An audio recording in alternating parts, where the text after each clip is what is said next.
So, hello everyone. Jacob Fortum here. I'm the host of the Duos Within Us podcast. This series started last month, and this is a series that is in collaboration with waterfor.org, which is a social enterprise based with heavy operations in Ghana, Uganda, Sierra Leone, and Zambia. And we do provide clean water to over 5 million Africans. In a very disruptive market creating innovation way. The Virtuous Profit series aims to bring together entrepreneurs, investors within or outside waterfall ecosystem to potentially provide us with smart ways of investing in local entrepreneurs, not just in Africa, but also across the world. The Doers Within Us podcast specifically highlights stories and works of diverse founders and investors, such as our amazing guest today, Cindy, on how we can make an impact in specific countries, but also in local communities. So I'm very excited and I'm honored to have with me here Cindy, Willard, and it'll be such a pleasure to learn from her today. And she'll be kind enough to introduce herself. So Cindy, thank you so much for being a guest on the Doors Within Us podcast, specifically the Virtuous Profit series. And if you don't mind, can you just share with the audience who Cindy is and what Cindy does? You bet. Thanks. Well, I'm so pleased to be here. It was great to be connected with Jacob, and I was really excited to hear about the work of Water4 and the different way they're thinking about bringing water to folks that both helps with water and with people's livelihoods, which I think is a great connection to some of the work that I'm involved in. So right now, my professional title is the Director of Capital Activation at Impact Charitable. Impact Charitable is an impact capital catalyst. So we help move money from where it is to where it needs to go. We like to think that we close the gaps between sources of impact capital and the ventures funds and people that can really benefit from those funds. I went through a fellowship a few years ago with a group of folks through an organization called the Just Economy Institute, and we consider ourselves financial activists trying to create a better overall financial system that benefits more people in different ways. So that's just a little bit about me, and I'll let Jacob take it with questions. Thank you so much, Cindy. That was very elaborate and eloquent as you shared with us. Okay. Thank you so much. For us to just take a step back, I think some of the listeners, as in many of the other episodes within this series, would just like to know a little bit of your background story. Can you please share with us like where you grew up as a start, and also like the journey of your career to where you are now? So I think the first one is, can you just share with us how was your experience growing up, and just give us a background of which country and for a start. You bet. So I was born and raised in Colorado, which is in the middle of the United States, in a small town called Loveland. Every year we have a Miss Valentine pageant, which you might expect with a town of that name. We are located right at the foot of Rocky Mountain National Park, which is one of the largest national parks in Colorado, and actually in the US and in Colorado. So I grew up spending a lot of time outside, and really still consider nature a great grounding point and touch point for me. I had a very comfortable childhood and growing up time, but I was always, my dad would tell you that I asked all the time why things weren't fair for people and why this wasn't working for everyone the way it was working for me. And I think that was the beginning of my financial activism. Even as a child, I knew there were things that weren't fair, and I was always trying to figure out how to right those systems and create different outcomes for folks who were being left behind by those systems.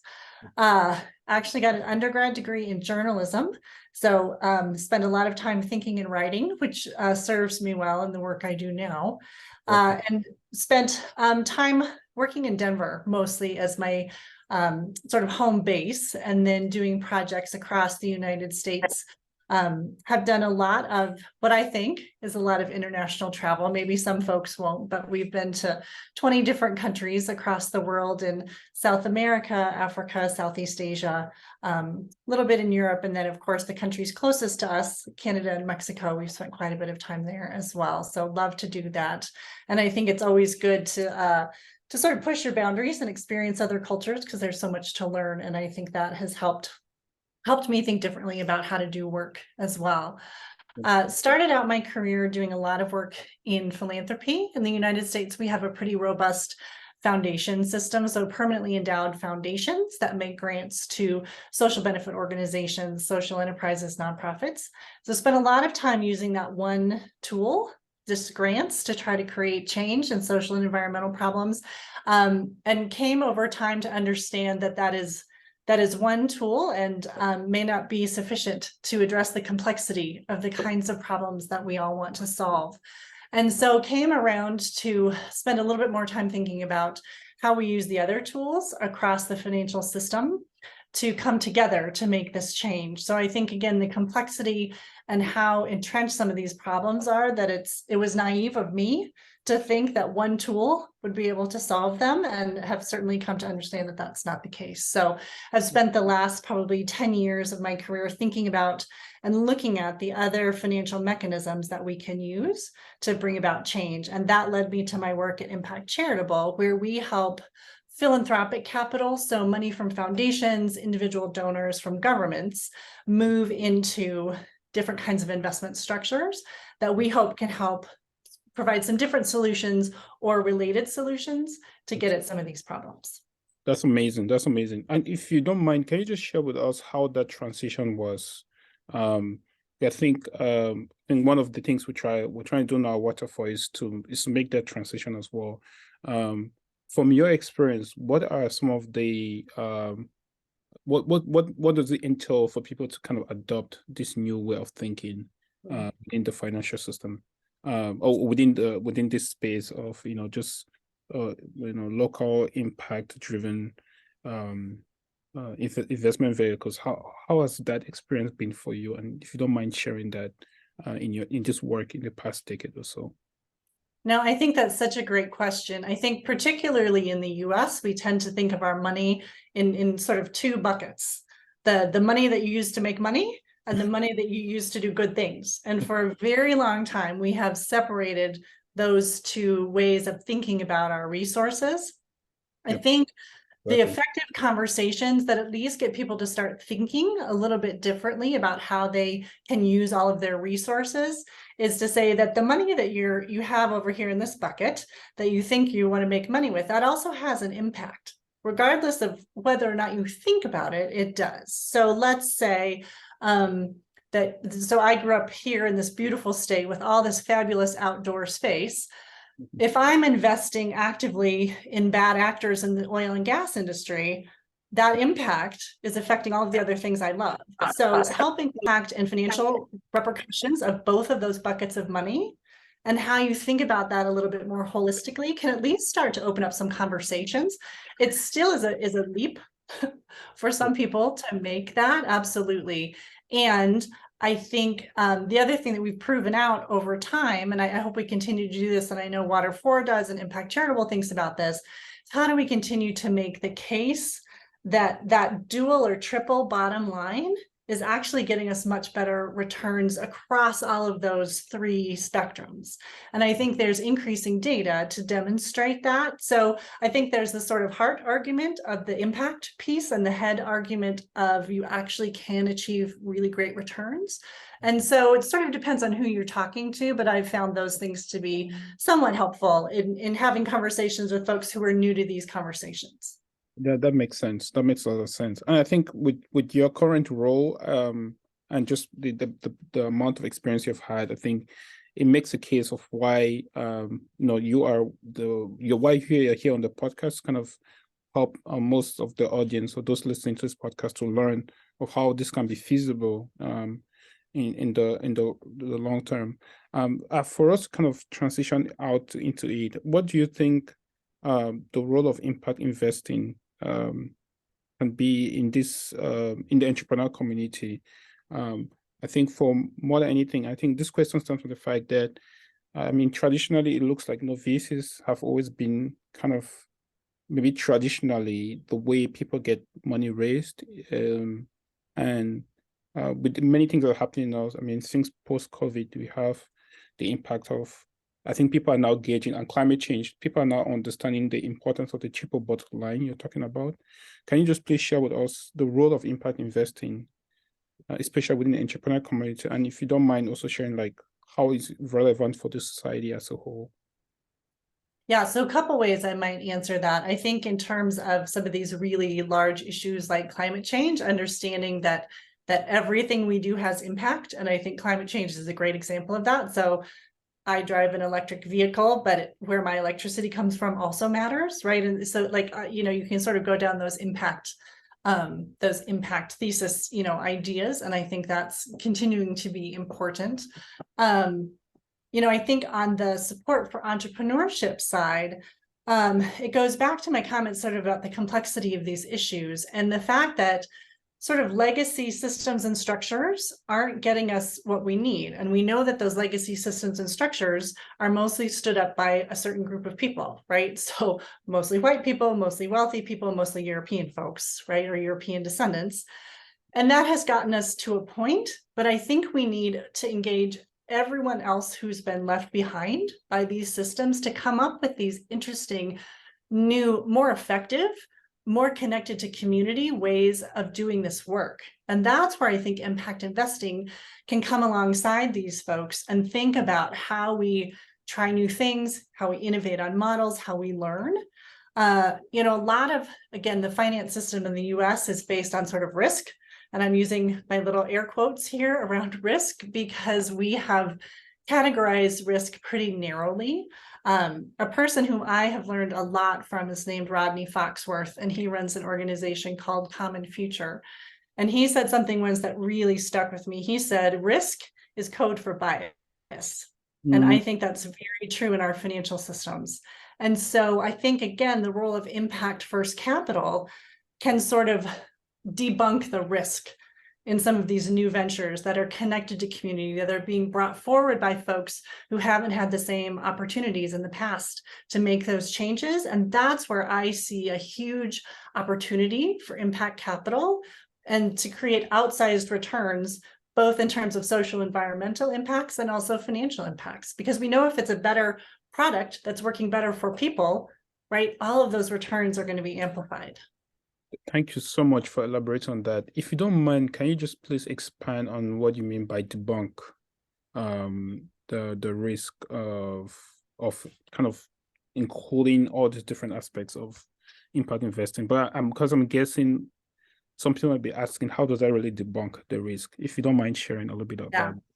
So I think a lot of times and I've done this in the past too, that we just accept the systems that are handed to us. So we accept that investing in untried entrepreneurs of color is riskier because the system has led us to believe that for a very long time. So I think if impact capital can support those folks and show how effective and efficient and problem solving those are, it starts to chip away at this narrative that we've all just sort of accepted. And so that's how I mean by debunk is how do we demonstrate that there are other ways and other systems that are equally, if not more effective by showing what's possible. I agree with you. I agree. It makes a lot of sense. So do you think in the next 2 or 3 years, impact investing will be an alternative to kind of do you think there will be a time when impact investing will be like the main way of investing? I wish it would be in the next 2 or 3 years.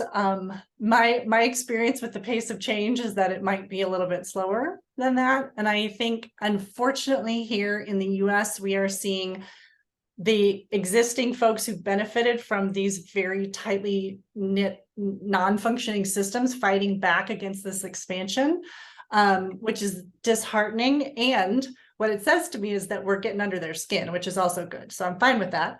But I think it's probably going to take a few more years. I think when I talk to a number of folks across the financial spectrum, that the more we're talking about sort of new ideas, new opportunities, new ways of solving problems, they're able to take the politics out of it and see the opportunity there, and that risk mitigation can look differently. And so I'm seeing that subtle shift. I'm afraid it's going to be more than 3 years, though. 3 years. That's fair. That's a fair proposition. Or just fair assessment of how long you take. I think just to kind of close up here, I'll please like to ask a few questions. If people want to get more into impact investing, do you have a book for them to read? I know, I think following you on LinkedIn and all that would be a very great way for people to learn. So please, can you recommend a book, and if people want to learn more about what you do, can you just please share with them where they can find you, either on Twitter or LinkedIn, stuff like that? So I do have a LinkedIn profile, as does Impact Charitable. And so we are both sharing lots of information about our impact first ideas. I would also suggest following the work of Common Future. They are doing amazing work to, again, rethink and reimagine what financial systems can look like. And it's really amazing. So they would be a great resource. There are a couple of large sort of organizations that have, if you are really academically minded and like to get into the weeds on things, the Global Impact Investing Network, or GIIN, does a lot of work to talk about where the field is, where it's going, all those kinds of things. And there's a subset of that group that does a lot of work around impact measurement, because if we want to say that we are impact investors, we have to be able to demonstrate our impact, which has been a tricky place for the sector, because impact can look in so many different ways. And so trying to figure out how we think about that is a really important thing as we take this mainstream. And it's very complicated, as we know, and as the folks listening know, like how you think about these problems is interesting. So I would follow both of those folks. There are a number of books out there that are really great. And what if I send you, Jacob, a list of those? Because I have some written down, but then they're not going to all come to mind. And that might be more helpful to share with folks. Yes, and I appreciate that. It'll be included in the description once the list has been shared. But if you do follow the podcast, I'll definitely send out a short snippet of this conversation with the links as well. So that'll be something right after, if you listen to the podcast as well, diligently. But Cindy, I want to thank you so much for your time, for being here to share your wisdom and also your experience in this space. I think this is a growing space, and we do need voices like yours to just to listen to, but also to learn. So I really appreciate your time and what you have shared with us today on this episode. Well, it was a pleasure to be here. It's great to know you, and I'll be interested to see the success of your work moving forward. Thank you so much. And to all our listeners, I hope you enjoyed this episode, and we'll have more information on just what Cindy shared about resources that we can learn about impact investing. And we're looking forward to seeing you in the next episode. So thanks for joining us.